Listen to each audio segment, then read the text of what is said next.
Hoje é a questão 36, que é bem curtinha, é a resposta quase tão curta quanto a pergunta.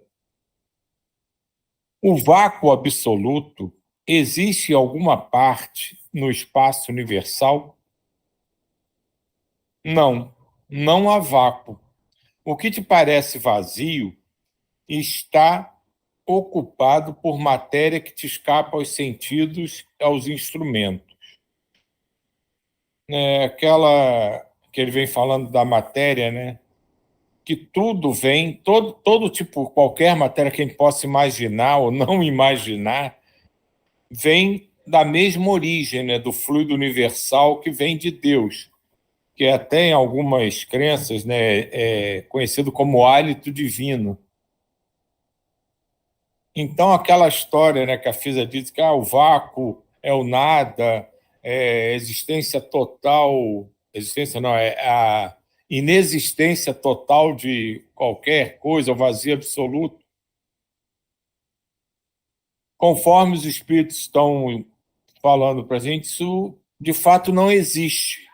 O que existe ali é uma matéria que a gente não conhece, não tem como descrevê-la, não tem como imaginá-la. E vamos ver o que o Miramês nos fala a partir dessa colocação. O vácuo não existe. O nada, a própria palavra indica, não existe. O que chamamos de vácuo é, pois, onde falta o ar, que tanto conhecemos, bafejando a velha terra que habitamos, servindo para manter a vida na carne. Toda a criação é tomada pelo éter cósmico, que não obedece à química ou física humana, nem tampouco à máquina de sucção, com que queiram retirá-lo do seu campo. Subordinado somente à vontade de Deus, não se submete a qualquer outra.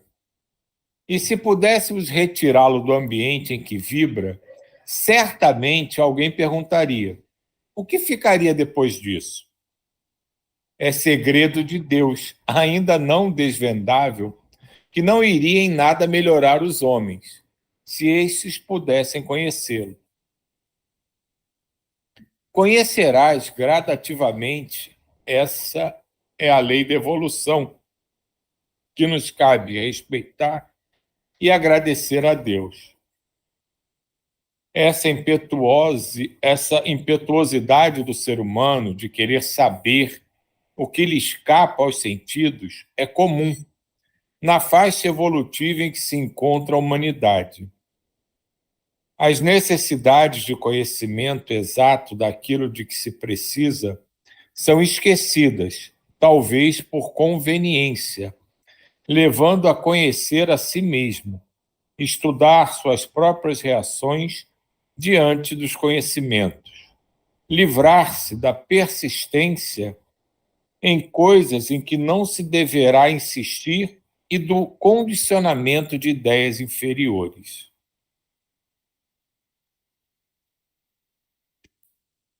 Como conhecer as coisas mais profundas se ainda há guerra em quase todo o mundo, por simples pedaços de terra, por se sentirem feridos no orgulho, ou por outros povos aceitarem ideologias diferentes? Por que procura a liberdade sentindo a obrigação política de tolher a dos outros, usando a força e a opressão? A política do futuro será o socialismo cristão e não o carrancismo engendrado no orgulho, macomunado com o egoísmo. O Cristo nos trouxe a melhor reforma, com uma instituição universal em um punhado de palavras simples, na profundidade do amor. O Evangelho é elo que poderá unir todos os povos para que surja um só pastor e um só rebanho. Sabemos somente de um lugar onde existe o vácuo. É onde não existe amor. é onde faltam a caridade, a justiça e o perdão. A humanidade permanece em desgaste em todo o mundo por faltar-lhe o desprendimento. O egoísmo empana nos corações todos os sentimentos de fraternidade e a alma fica sufocada sem poder respirar a esperança e sentir a luz do futuro promissor. O que parece vazio para os homens de ciência, ao extraírem o ar, está ocupado por fluidos altamente sensíveis, capazes de registrar até os pensamentos com nitidez absoluta e ainda gravar todos os sons e imagens emitidos. E o mais interessante é o que o poder do espírito é tão grande que igualmente consegue fazer na consciência a operação que se processa nesse éter. Na consciência profunda estão registrados todos os atos da alma, em todas as suas vidas, e ainda mais de todas as leis espirituais que garantem a criação divina, existindo ali, em perfeita harmonia, a presença do Criador. Este é, sobretudo, um segredo sobre o qual devemos pensar, estudar e orar, para que possamos perceber alguma coisa nesse sentido maior e dar início à nossa própria educação espiritual, aquela parte que Deus nos outorgou fazer. Convidamos os homens a aumentarem a cota de amor nos corações, a da disciplina da mente nos corações, a da disciplina da mente e da fraternidade nos sentimentos. Cotas essas que não se podem comprar nos supermercados. Não são produzidas por máquinas, mesmo as mais sofisticadas, nem são doadas por outros homens. Esse tesouro de luz é despertado em cada coração, na luz do entendimento e do esforço próprio da claridade da vida, de cada dia. Se continuarmos no vácuo da indiferença, no que tange a essas verdades espirituais, vamos ser considerados mortos diante da vida, até que decidamos despertar para ela, pela própria vontade de Deus.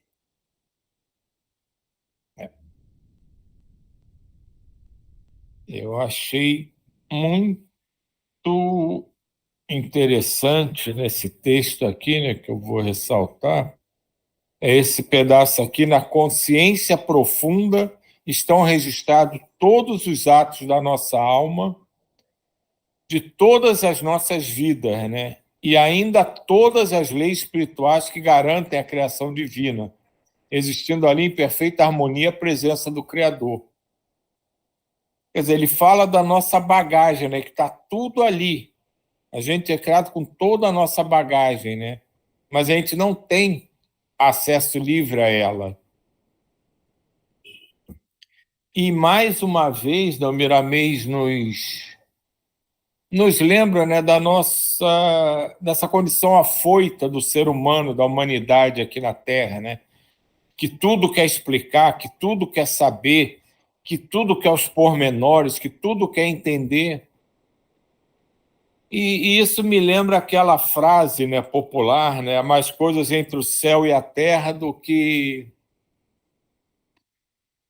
se pode imaginar na nossa vã filosofia, porque a quantidade de coisas que a gente não tem a menor noção de como são, de como existem, de como se processam, é tão grande, e o homem continua nessa desespero de querer saber, de querer entender, e o que não consegue entender desacredita.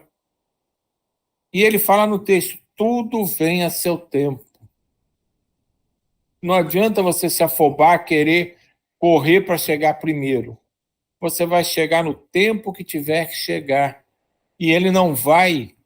É a questão, né, daquela frase que foi muito mal interpretada: não dê pérola aos porcos.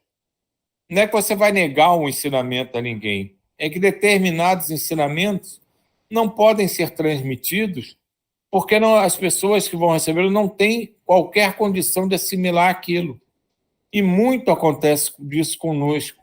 A gente quer saber, a gente quer entender, a gente quer pesquisar, a gente quer encontrar a causa, a razão, mas a gente não conhece absolutamente nada nem da origem daquela situação, daquele fato, daquela espécie de sentimento, de nada.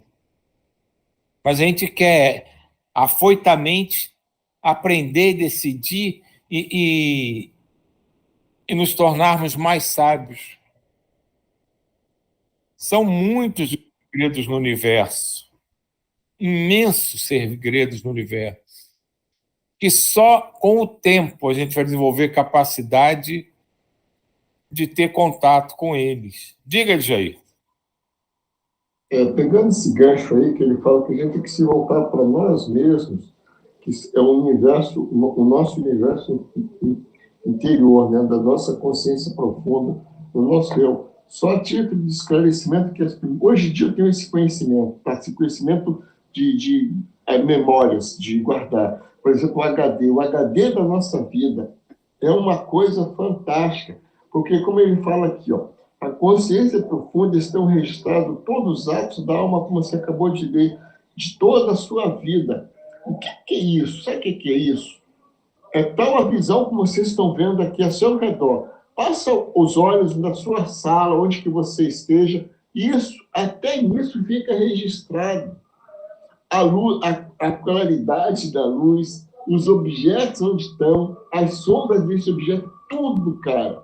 Tu imagina que HD é esse? Além de juntar a imagem que você está vendo pelos olhos, junta o que você está falando e junta ainda o sentimento que você está sentindo. Cara, é muito HD. Isso aí, é que eu estou te falando, é uma viagem interna. É isso que acontece. Como eu já falei para vocês, eu tive umas 7, 8 visões do meu passado de regressão, dormindo, tá? Era isso que eu sentia. É uma coisa, quando eu voltava para a matéria, eu não tinha essa noção que eu tenho hoje do HD, entende? Aonde que fica armazenado isso? É uma coisa, a gente fala do universo, do vácuo, não sei o quê, e isso está dentro de nós. É muito profundo. Isso, como ele fala, que a gente tem que mergulhar dentro da gente, que isso vai se revelando. Né? É isso só que eu queria falar.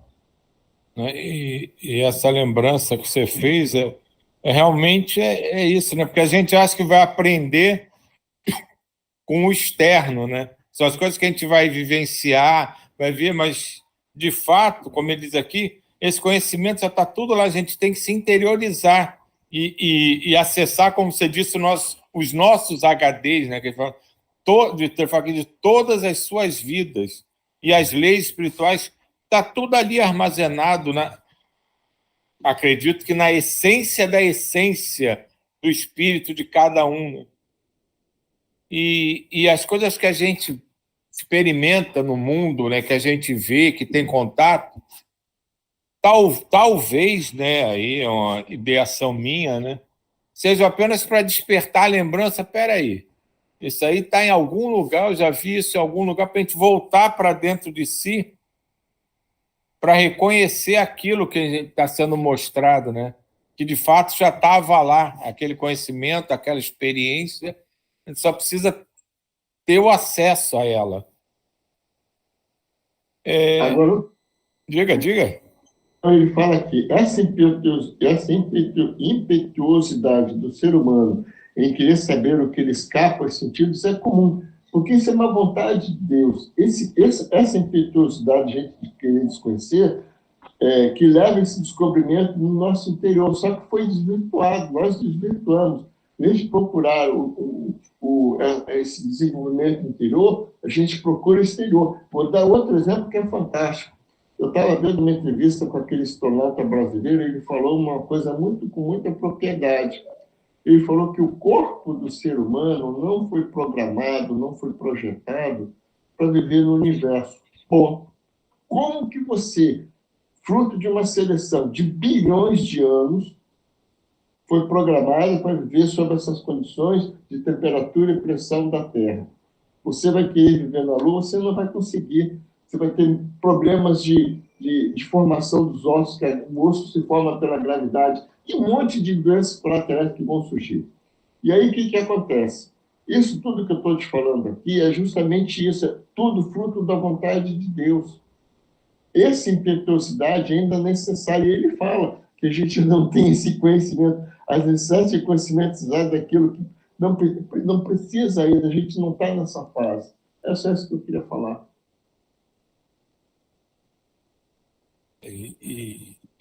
Isso aí que você lembrou, né? Realmente, né? Toda vez que esses astronautas ficam muito tempo no espaço, quando eles voltam, coitados, eles passam períodos longos em hospital de readaptação, porque perderam a musculatura, não conseguem ficar em pé, não conseguem andar. O que reforça isso, né? Que realmente a gente foi criado para viver na Terra. Aí quer viajar para outros mundos, mas a gente não tem condições de viajar para outros mundos e viver lá. A nossa adaptação não permite isso, do corpo físico. E isso é meio paradoxal, né? E, poxa, vai ter um universo todo, você quer visitar, conhecer o universo, mas a tua constituição física de corpo encarnado é para viver na Terra. E ponto final. Chega a ser, né? Diga. Pode falar. E para Não, você ver que... desculpa, pode falar, filho. Não, rapidinho. Essa coisa, né, que ele lembra quase que sistematicamente, né, dessa nossa afobação em relação ao conhecimento, que a maioria das coisas a gente não tem acesso, porque não adianta eles darem acesso, porque a gente não vai entender. Pode parecer frustrante para muitos, né?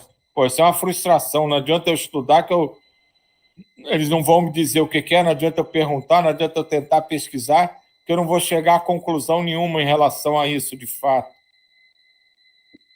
Acho que também é um trabalho de exercício de humildade, de reconhecimento da nossa capacidade atual. A gente tem uma capacidade que é limitada e ela vai se expandindo ao longo das nossas jornadas, né? Mas acho que é um exercício de humildade também. Você aceitar que você tem limites e que você não tem a capacidade de consciência, de compreensão para ir além de determinado ponto. Diga aí, Jay. Pô, Silvio, isso que você falou realmente é o caminho. A humildade, isso que você acabou de falar. Aí, vou te dar um outro exemplo que é legal, que eu não completei no outro, que eu não me esqueci. Em cima dessa humildade, porque a arrogância, o orgulho e tudo mais querem fazer a prepotência das nações, prepotência de uma raça, o saber superior, como eu estou vendo algumas coisas desses judeus aí, sabe?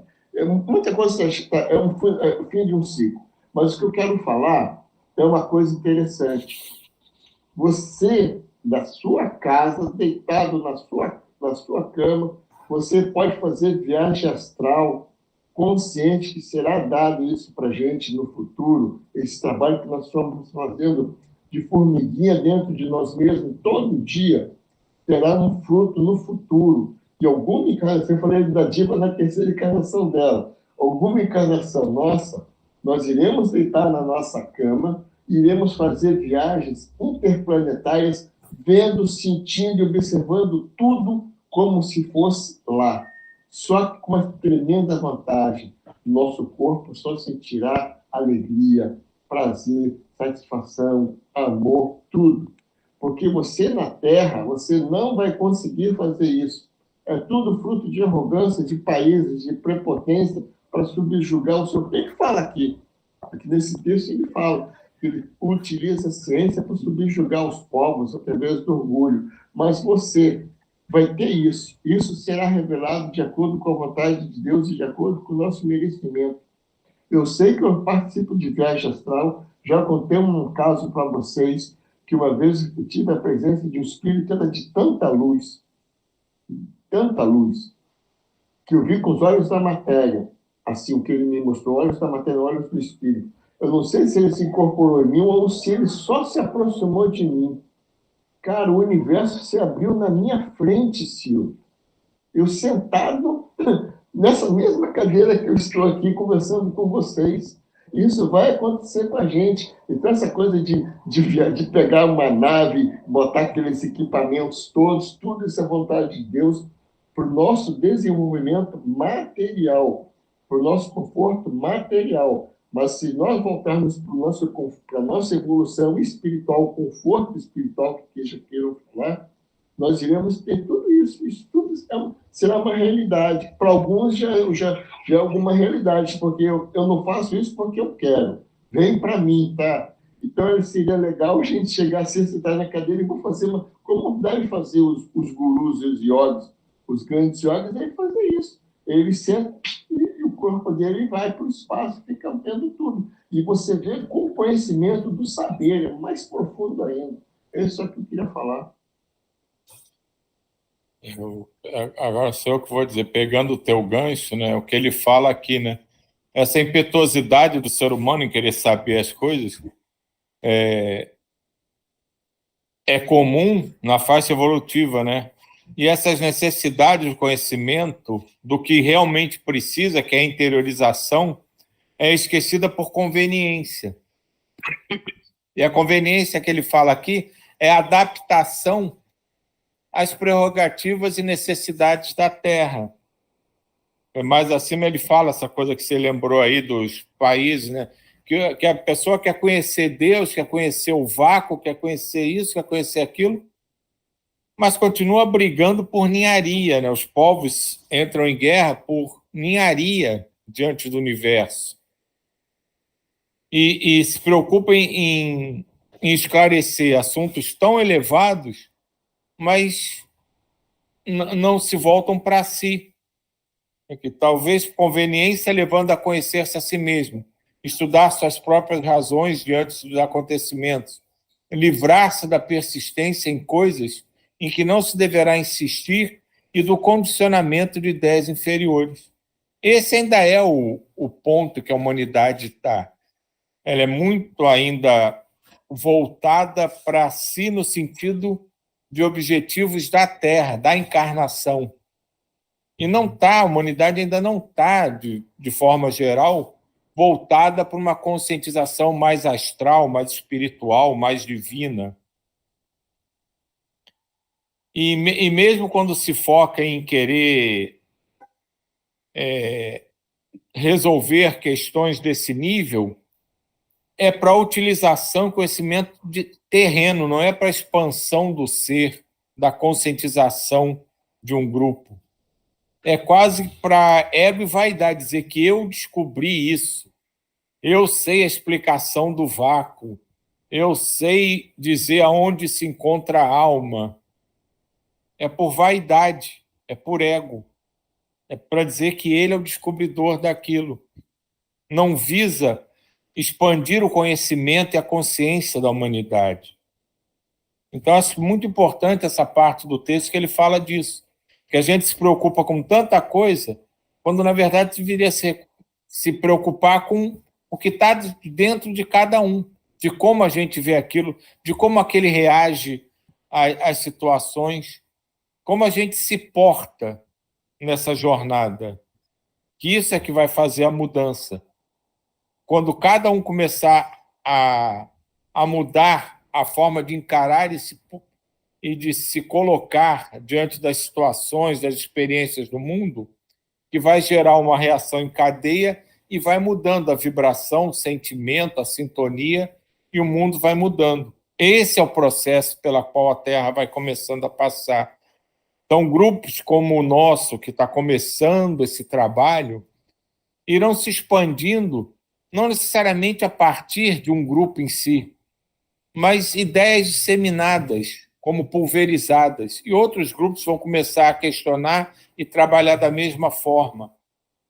E não precisa que esses grupos se unam, se tornando uma coisa só.